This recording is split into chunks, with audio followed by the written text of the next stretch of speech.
Saudara-saudaraku yang kekasih dimanapun Anda berada, Yunus coba menjauh dari Tuhan. Yunus coba lari dari Tuhan.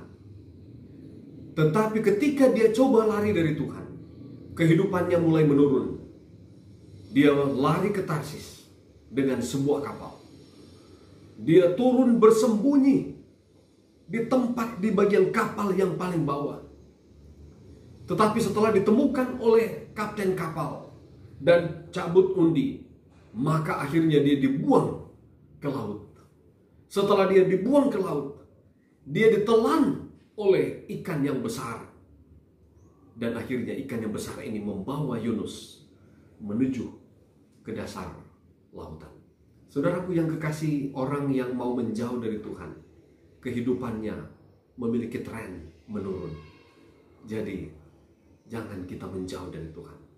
Kita perlu untuk datang dekat dengan Tuhan, mencari Tuhan dengan sungguh. Saat ini kita bergabung dengan Hope for Today. Dan pada saat ini saya mau mengambil satu pelajaran dari Yunus pasal 2 ayat 1 sampai ayat 10. Dengan tema mengucap syukur dalam kesusahan. Saudaraku yang kekasih di dalam Tuhan, kalau kita mengucap syukur ketika kita mendapatkan berkat, itu adalah hal yang wajar. Orang yang tidak mengenal Tuhan pun bisa melakukan hal seperti itu. Tetapi dapatkah kita mengucap syukur ketika kita sedang berada di dalam masalah yang besar? Dan seakan-akan kelihatannya masalah ini tidak ada solusinya. Sepertinya kita sedang menuju ke satu ujung yang memiliki jalan yang buntu. Saudaraku yang kekasih di dalam Tuhan, pengalaman Yunus yang kita akan pelajari saat ini akan memberikan jawaban kepada kita bahwa di dalam kesusahan pun kita dapat mengucap syukur dan Tuhan memberkati kita. Mari kita lihat. Judul di dalam perikop Yunus pasal 2 adalah doa ucapan syukur Yunus. Ayat 1 mengatakan, berdoalah Yunus kepada Tuhan Allahnya dari dalam perut ikan itu. Katanya, dalam kesusahanku aku berseru kepada Tuhan, dan ia menjawab aku. Dari tengah-tengah dunia orang mati aku berteriak, dan kau dengarkan suaraku. Saudaraku yang kekasih di dalam Tuhan, Yunus berada di dalam perut ikan. Dia sedang berada di dasar laut. Dan di dalam keberadaannya tidak mungkin bagi dia untuk mendapatkan jalan keluar dari sana. Yunus menganggap bahwa keberadaannya di dalam perut ikan itu bagaikan kubur. Dia sedang dikubur hidup-hidup di dasar lautan, di dalam perut ikan. Saudara-saudaraku yang kekasih, di dalam keberadaan Yunus yang menyadari bahwa tidak ada jalan keluar yang dia bisa dapatkan selain daripada bergantung kepada Tuhan, dan di dalam penyerahannya kepada Tuhan, di dalam keyakinannya kepada Tuhan, satu hal yang luar biasa di dalam perikop ini memperkenalkan satu sifat atau perilaku ataupun prinsip hidup yang Yunus praktekkan yang luar biasa, ya. Oleh karena Yunus mengucap syukur di saat dia sedang berada di dalam masalah, di dalam keberadaannya di dalam perut ikan itu. Dalam ayatnya yang ke-9 dia katakan, tetapi aku dengan ucapan syukur akan kupersembahkan korban kepadamu. Oh saudara-saudaraku yang kekasih di dalam Tuhan, banyak kali kita menghadapi masalah, gantinya kita bersyukur, kita mengeluh. Gantinya kita berterima kasih kepada Tuhan, kita mencari orang lain yang menjadi penyebab masalah yang kita hadapi. Tetapi Yunus memberikan satu petunjuk yang luar biasa yang dapat menjadi praktik hidup kita, yaitu mengucap syukurlah. Mengucap syukurlah, ya. Di dalam ucapan syukur ini mengandung satu tindakan iman yang luar biasa. ada satu keyakinan yang penuh bahwa walaupun Yunus sedang berada di dalam perut ikan di dasar laut, dia yakin Tuhan sanggup untuk melepaskannya. Itulah sebabnya ada dua kata di sini yang Yunus sampaikan dengan begitu tegas. Dalam ayat yang kedua, dia katakan, dalam kesusahanku aku berseru kepada Tuhan, dan iya, Tuhan menjawab aku. Ini bagian pertama. Bagian yang kedua dia katakan, di tengah-tengah dunia orang mati aku berteriak, dan kau dengarkan suaraku. Jadi ini memiliki makna Tuhan sudah menjawab, ya, bukan akan menjawab, tetapi sudah menjawab akan doanya. Oh saudaraku yang kekasih, sungguh suatu praktik hidup yang penuh dengan iman yang luar biasa yang dihidupkan oleh Yunus, sehingga pada akhirnya ayatnya yang ke-10 mengatakan, lalu berfirmanlah Tuhan kepada ikan itu, dan ikan itu pun memuntahkan Yunus ke darat. Oh luar biasa saudara-saudaraku yang kekasih, sungguh begitu hebat. Tuhan sanggup melakukan hal yang tidak sanggup dilakukan oleh manusia. Tuhan sanggup melakukan mujizat, membuat hal yang dianggap mustahil oleh manusia. Tetapi bagi Tuhan tidak ada yang mustahil. Apakah yang sedang kita hadapi dalam kehidupan kita saat ini? Masalah apakah yang sedang kita geluti saat ini?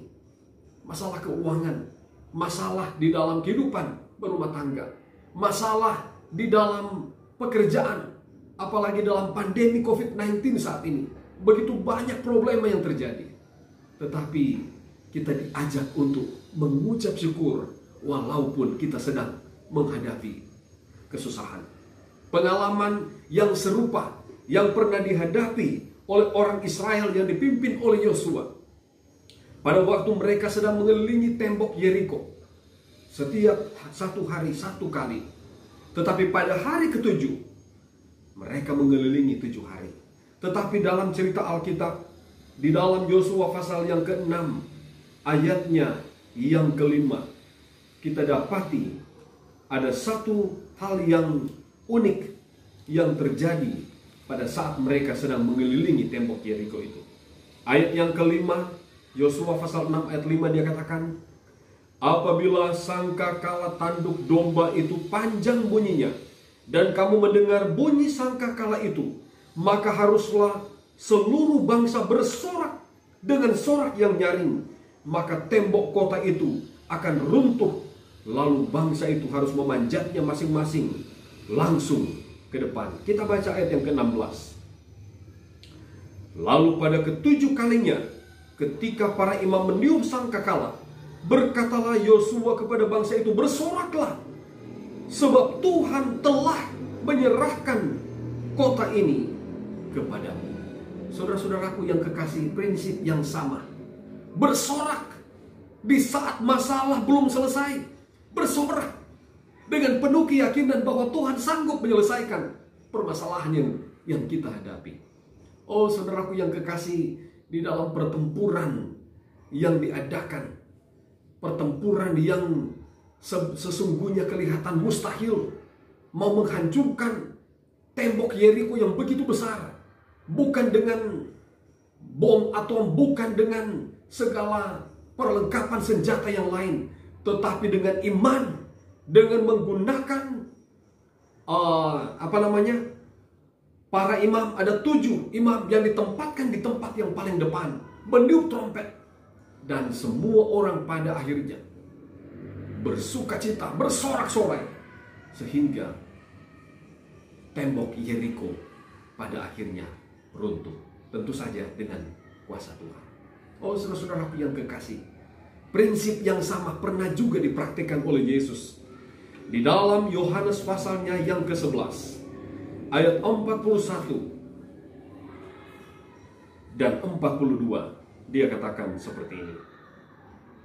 Maka mereka mengangkat batu itu, lalu Yesus menengadah ke atas dan berkata, Bapa, aku mengucap syukur kepadamu karena engkau telah mendengarkan aku.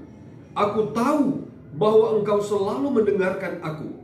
Tetapi oleh karena orang banyak yang berdiri di sini mengelilingi aku mengatakannya supaya mereka percaya bahwa Engkaulah yang telah mengutus aku. Saudara-saudaraku yang kekasih, cerita ini adalah cerita ketika Yesus membangkitkan Lazarus. Lazarus belum bangkit, tetapi Yesus telah menyampaikan doa, "Aku mengucap syukur kepadamu karena Engkau telah mendengarkan doaku."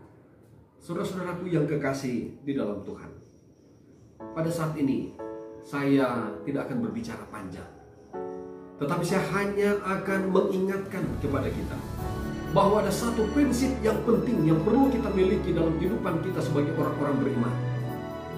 Bahwa bukan hanya bersyukur ketika nanti berkat itu kita peroleh, tapi belajarlah selalu bersyukur kepada Tuhan, bahkan ketika berkat itu belum tiba, bahkan ketika solusi itu belum kelihatan, bahkan ketika kita berjalan di jalan yang kelihatannya jalan buntu, bahkan ketika kita melihat bahwa tidak ada kemungkinan satu jalan pun, tetapi di dalam Tuhan kita memiliki satu kepastian, Tuhan akan memberikan pertolongan bagi kita.